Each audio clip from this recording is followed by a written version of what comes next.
Assalamualaikum warahmatullahi wabarakatuh. Perkenalkan, nama saya Fahrani Tri Oktavianita, NIM K44191035. Saya dari Prodi Pendidikan Sejarah FKIP UNS angkatan 2019. Di sini saya akan mempresentasikan RPP daring inspiratif untuk memenuhi tugas mata kuliah perencanaan pembelajaran sejarah yang diampu oleh Bapak Nur Fathah Abidin, SPD, MPD.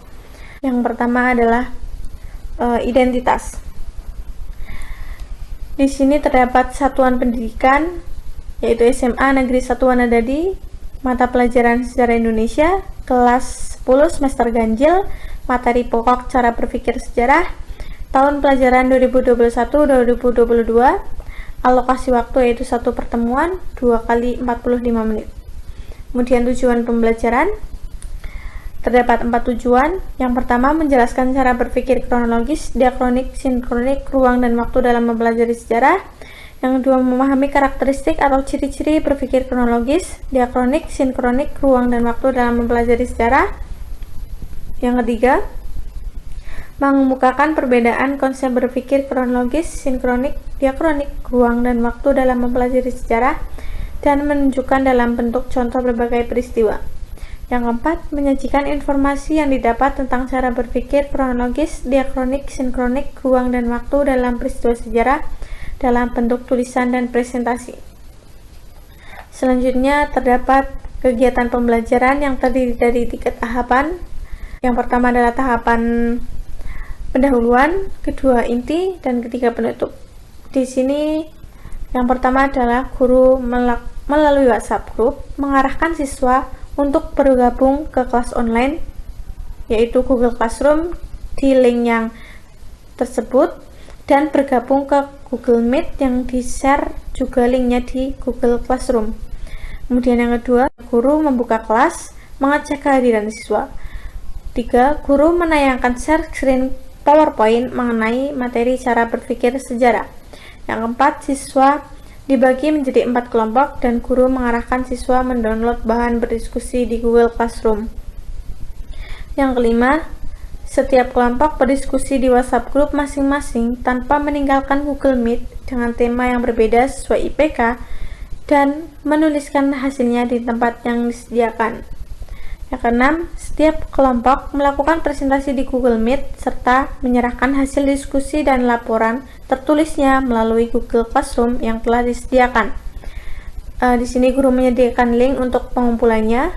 Kemudian yang terakhir, guru memberi kesimpulan, mengevaluasi pembelajaran dan menutup kelas melalui Google Meet.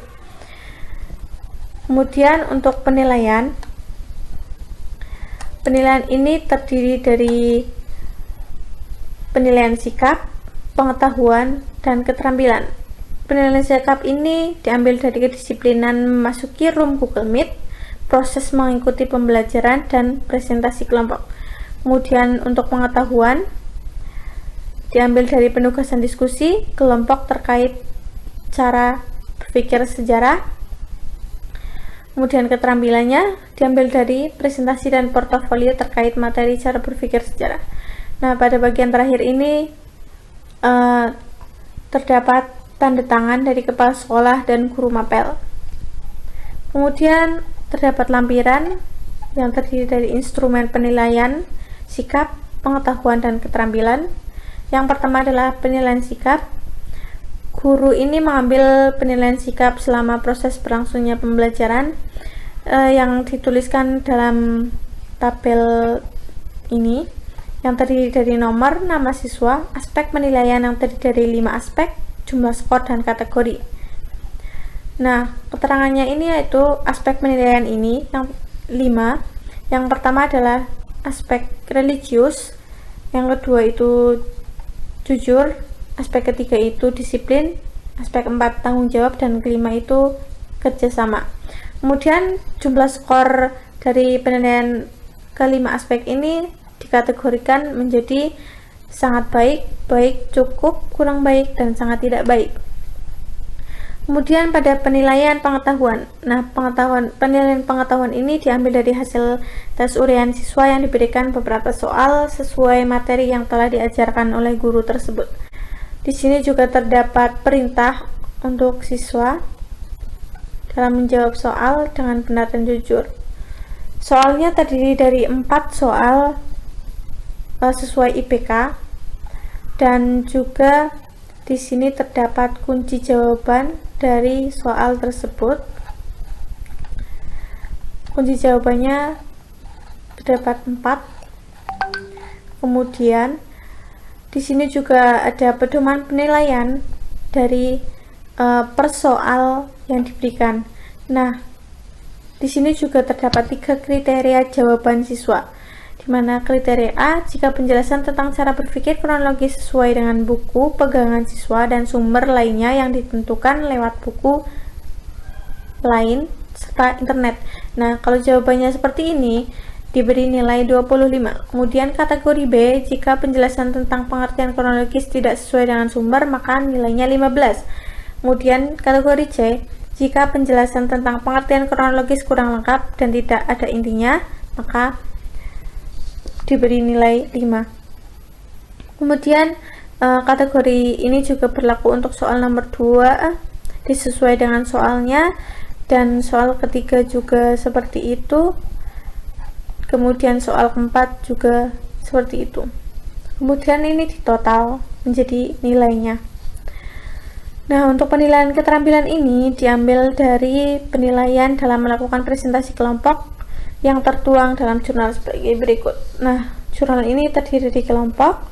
Misalnya kelompok 1 ini terdiri dari nama anggota kelompoknya, kemudian aspek yang diukur adalah terdiri dari 5 aspek, kemudian skor. Nah, aspek-aspek itu adalah, yang pertama itu ketepatan dalam menjawab soal, yang kedua adalah penjelasan lengkap dan jelas, yang ketiga adalah argumen logis dan kuat, yang keempat adalah berbicara dengan bahasa yang baik dan lancar, yang kelima adalah keaktifan dalam memberi tanggapan atau pertanyaan dalam menjawab saat presentasi. Kemudian untuk penskorannya yaitu skor per aspek ini dalam rentang 70-100.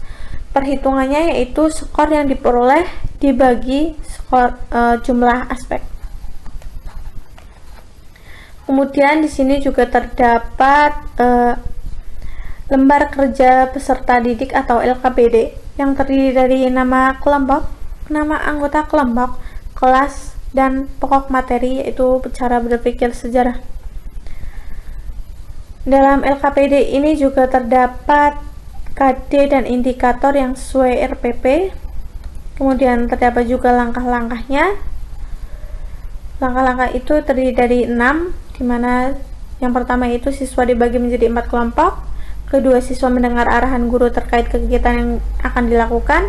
Ketiga, siswa masuk ke grup WhatsApp kelompoknya untuk berdiskusi. Keempat, siswa mengerjakan LKPD yang diberikan guru dengan berdiskusi bersama kelompoknya. Yang kelima, masing-masing kelompok mempresentasikan hasil diskusinya di room Google Meet.